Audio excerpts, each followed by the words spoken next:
Hey y'all, it's your boy Thane here with NAA 360, here today to give you my top 3 tips for becoming a better 360 photographer. Rule number 1, get yourself out of the photo. I know it seems intuitive that it's a 360 camera, it's going to be capturing everything. There's no way for me to get out of it. I'm going to be in the photo. If it's capturing everything, I'm there. Well, that's not the case. If you're doing like a travel vlog, or just doing a selfie or a picture with the family and you're gonna be in the photo, because that's the point. You want it to be the point. If you're in it, it's because you want it to be your decision and not your default, all you can do. And there's a couple ways that you can get yourself out of the photo. And one more traditional way I find is to get a remote and to hide somewhere so you physically remove yourself completely. There's nothing to delete or anything. But a very easy way, the way I do most of my photos, is that I have the camera positioned above my head. I either physically stick it above my head or have it on a tripod and have it placed above, so I'm this tiny little thing right down the center where there isn't a lot of detail, and that way I can get to it with a clone brush or a healing brush in Photoshop, bam, out of there like I was never there, and still get all the advantages that I want. You're trying to be a photographer, and there's a time and the place, kind of like I stated earlier, where you might want to be in the photo, but you don't ever see a photographer in his own fashion photography. It's always of a model and people, not him. And you definitely don't see it in product photography. Who wants to see like the face of the photographer next to the product they're trying to shoot? So basically what I'm saying is that you don't need to limit yourself to just taking selfie 360 photography. There are easy steps and methods that you can do to make you be taking a photo of something instead of having your face be the centerfold. Tip number 2 is get a good tripod or sturdy light stand. That way that you can have your camera fixed on something that is not going to sway, that's not going to vibrate, and provide surety that everything that you're capturing is tack sharp. And the only way to do that with 100% surety is to get something fixed that does not buckle, that does not move, so that your camera can create that capture and all the clarity you're going to need. We as 360 photographers are capturing environments. That means there's so much detail, there's so much going on, and there are variables, say like people that we can't control that are going to be moving and stuff, but we want to make sure that we are bringing our planning, our intentionality into this, and the proper way to do that is to have proper gear. And if you're in a run and gun situation, sure, stick it over your head. I do that a lot too, especially when I'm traveling with family or something that I don't have the time to really take my time. But if you go in with some planning and with some intentionality, having the proper gear is part of that process, and it will pay off every single time. I can't tell you how many times I've been about and trying to do the run and gun thing and taking a picture, and I was like, man, if I would have just, thought that out, or even maybe gone back and with a tripod or a light stand, that photo could have been its best photo and could have been the work of art I wanted it to be, instead of something that I have to look at and been like, oh, I could have easily made that photo better. And I'm telling you, the easiest way, get a tripod on that camera and plan it out to where you can get the sharpest image possible. Number 3, and the final tip of the day, is proximity and potential focal points.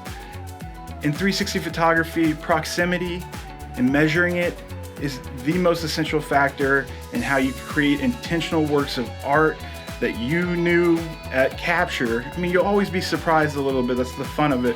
But the best we can do is make sure that we plan out, whether it's in the moment or in pre-planning, the kind of photos that we're going to produce or would like to produce the same thing. And by looking around and looking at the structures and maybe looking at the distance that like people are from you, is how you create a photo that you wanted to create and not that you just got stuck with in post, that you have to figure out how to make it look, better.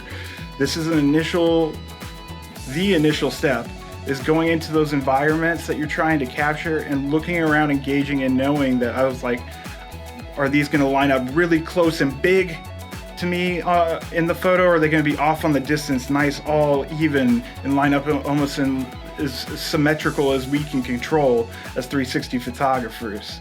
Another thing is recognizing that just because the camera is capturing everything doesn't mean that you don't have focal points that you have at your disposal.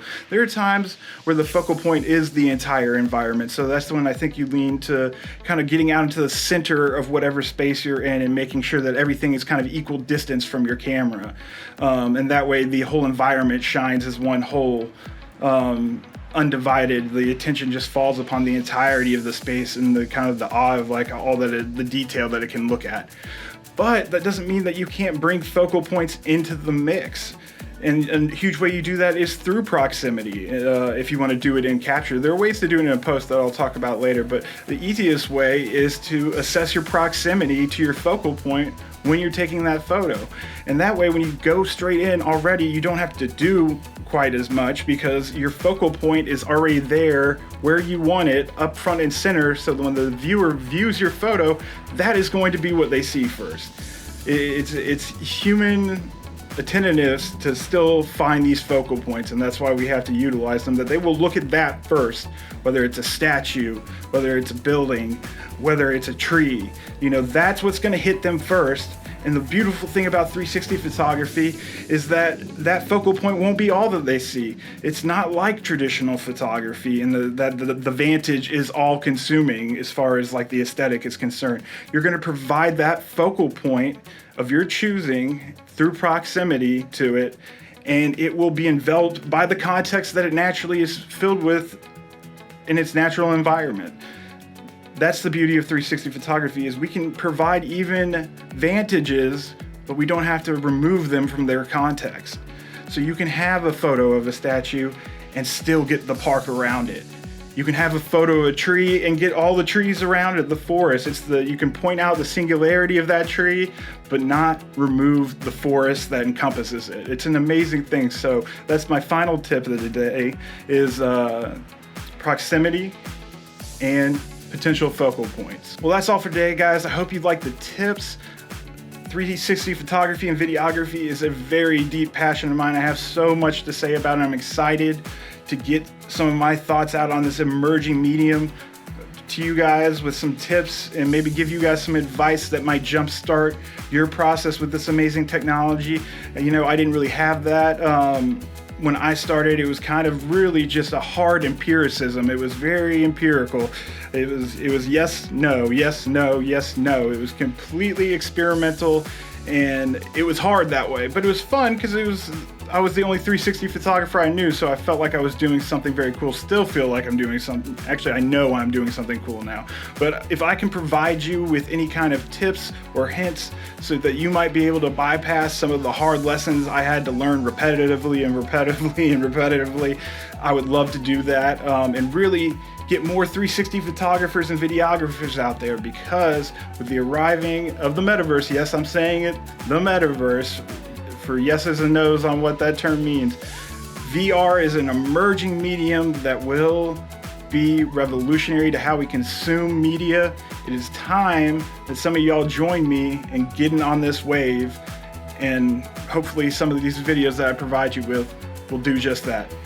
Stay wholesome, my friends.